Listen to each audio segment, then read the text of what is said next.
ಸಮುದ್ರ ಮಥನದ ಕತೆ. ವಿಶ್ವಾಮಿತ್ರರು ರಾಮ ಲಕ್ಷ್ಮಣರು ಗಂಗಾ ನದಿಯನ್ನು ದಾಟಿ ಮುಂದೆ ವಿಶಾಲನಗರವನ್ನು ತಲುಪಿದರು. ವಿಶಾಲನಗರ ಬಹಳ ಸುಂದರವಾಗಿತ್ತು. ದೇವೇಂದ್ರನ ಅಮರಾವತಿಯಂತೆ ಕಂಗೊಳಿಸುತ್ತಿತ್ತು. ರಾಮನು, ಮಹರ್ಷಿಗಳೇ, ಈ ನಗರದ ಇತಿಹಾಸವೇನು, ದಯವಿಟ್ಟು ತಿಳಿಸಿ ಎಂದು ಪ್ರಾರ್ಥಿಸಿದ.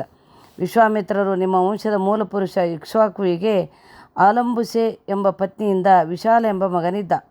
ಈ ನಗರವನ್ನು ಅವನು ಕಟ್ಟಿದ್ದರಿಂದ ಅದಕ್ಕೆ ವಿಶಾಲ ನಗರವೆಂದು ಹೆಸರು ಬಂತು. ಹಿಂದೆ ಈ ಸ್ಥಳದಲ್ಲಿ ದೈತ್ಯರ ತಾಯಿ ದಿತಿ ತಪಸ್ಸು ಮಾಡುತ್ತಿದ್ದಳು. ಈಗ ವಿಶಾಲ ನಗರವನ್ನು ಸುಮತಿ ಎಂಬ ರಾಜನು ಆಳುತ್ತಿದ್ದಾನೆ. ನಾವು ಅವನನ್ನು ಭೇಟಿ ಮಾಡೋಣ ಎಂದರು. ರಾಮನು, ಋಷಿಗಳೇ, ದಿತಿಯ ಮಕ್ಕಳಾದ ದೈತ್ಯರು ಬಹಳ ಪ್ರತಾಪಶಾಲಿಗಳಲ್ಲವೇ? ದೇವತೆಗಳು ಮತ್ತು ದೈತ್ಯರು ಅಕ್ಕ ತಂಗಿಯರ ಮಕ್ಕಳಲ್ಲವೇ? ಅವರ ಕಥೆಯನ್ನು ನಮಗೆ ಹೇಳಿ ಎಂದು ಕೋರಿದ. ವಿಶ್ವಾಮಿತ್ರರು ಕಥೆಯನ್ನು ಮುಂದುವರಿಸಿದರು. ಹಿಂದೆ ಕೃತಯುಗದಲ್ಲಿ ಕಶ್ಯಪ ಬ್ರಹ್ಮನೆಂಬ ಮುನಿಯಿದ್ದ. ಅವನಿಗೆ ದಿತಿ, ಅದಿತಿ ಮೊದಲಾದ ಅನೇಕ ಪತ್ನಿಯರಿದ್ದರು. ದಿತಿಯ ಮಕ್ಕಳು ಪರಾಕ್ರಮಿಗಳು, ಬಲಶಾಲಿಗಳು, ಆದರೆ ಅವರು ಧಾರ್ಮಿಕರಾಗಿರಲಿಲ್ಲ. ದಿತಿಯ ಮಕ್ಕಳಾದ್ದರಿಂದ ಅವರಿಗೆ ದೈತ್ಯರೆಂದು ಹೆಸರು. ಅದಿತಿಯ ಮಕ್ಕಳು ಧಾರ್ಮಿಕರಾಗಿದ್ದರು, ಅವರೇ ದೇವತೆಗಳು. ಒಮ್ಮೆ ದೇವತೆಗಳಿಗೂ ದೈತ್ಯರಿಗೂ ತಾವು ಚಿರಂಜೀವಿಗಳಾಗಬೇಕೆಂಬ ಆಸೆ ಹುಟ್ಟಿತು. ತಮಗೆ ಮುಪ್ಪು ಬರಬಾರದು, ರೋಗ ಬರಬಾರದು, ತಾವು ಸಾಯಲೇಬಾರದು ಎಂದು ಅವರು ಅಪೇಕ್ಷಿಸಿದರು. ಕ್ಷೀರಸಾಗರವನ್ನು ಕಡೆದರೆ ಅಮೃತ ಹುಟ್ಟುತ್ತದೆ, ಅದನ್ನು ಕುಡಿದರೆ ರೋಗವಾಗಲಿ, ಮುಪ್ಪಾಗಲಿ, ಸಾವಾಗಲಿ ಬರುವುದಿಲ್ಲ ಎಂದು ತಿಳಿಯಿತು. ಆದ್ದರಿಂದ ಕ್ಷೀರಸಾಗರವನ್ನು ಕಡೆಯಲು ಅವರು ನಿಶ್ಚಯಿಸಿದರು.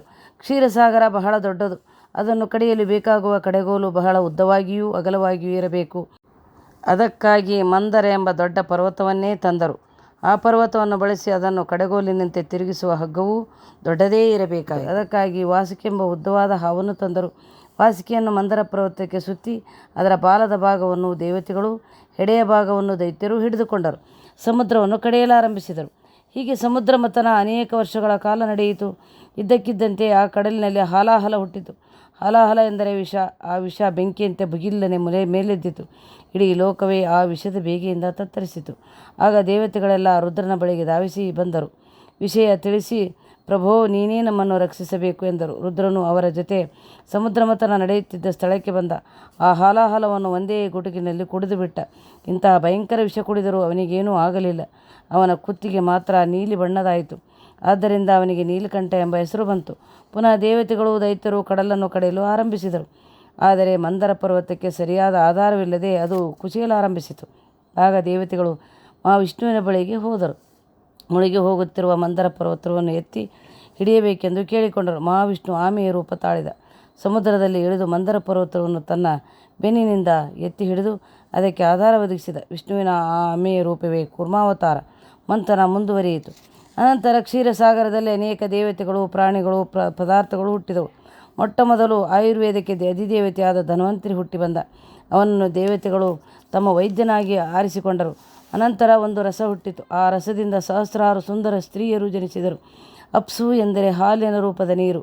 ಈ ಅಪ್ಸುವಿನ ರಸದಿಂದ ಹುಟ್ಟಿದ್ದರಿಂದ ಅವರು ಅಪ್ಸರೆಯರೆಂದು ಪ್ರಸಿದ್ಧರಾದರು. ಅನಂತರ ವರುಣನ ಕನ್ಯೆಯಾಗಿ ವಾರುಣಿ ಎಂದು ಪ್ರಸಿದ್ಧಳಾದ ಸುರಾದಿ ದೇವತೆಯು ಜನಿಸಿದಳು. ದೈತ್ಯರು ಅವಳನ್ನು ಸ್ವೀಕರಿಸಲಿಲ್ಲ. ಸುರದೇವತೆಯನ್ನು ತಿರಸ್ಕರಿಸಿದ್ದರಿಂದ ಅವರಿಗೆ ಅಸುರರು ಎಂಬ ಹೆಸರು ಬಂತು.